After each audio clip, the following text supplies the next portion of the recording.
How to sue the police. And learn how to sue the police.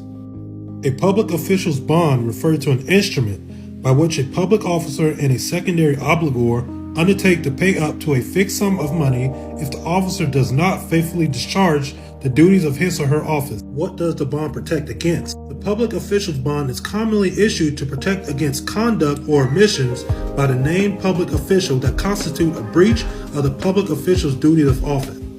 These bonds guarantee against more than the public official's fraud or dishonesty, and in certain cases can cover loss arising from neglect or omissions. Who does the bond protect? A public official's bond may be issued for the benefit of the governmental unit in which the principals hold office, but also it can provide coverage to the general public. The bond is in the nature of an indemnity bond rather than a penal or forfeiture bond. It is, in effect, a contract between the officer and the government, binding the officer to discharge the duties of his or her office. The official bond is not intended to protect the principal or the public official himself, but rather is intended to protect the city or the entire citizenship served by the official.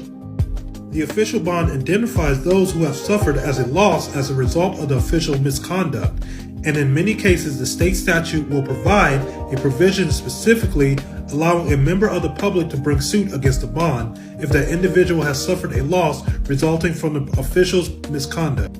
Now, if you go to your local law library and look up this form, American Jurisprudence Pleading and Practice Form, they have the template on which you can use to file an action on official bonds. Introductory comments. The liability of an officer and the sureties on his or her bond is limited to acts of misfeasance, malfeasance, or nonfeasance in the performance of ministerial duties.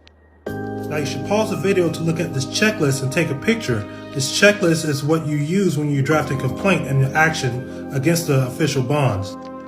And this is the actual template that the lawyers use. What I would do, I would take it and I would clean up some of the language in here to make it more de jure. But remember this, when you're dealing with county officials or any elected officials, you get their bonds from the state Secretary of State.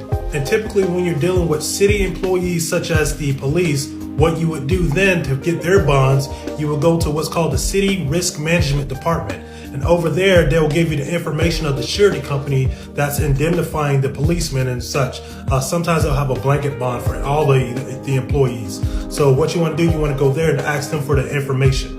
Sometimes they'll try to play around like they don't know, but press them and you'll get that information.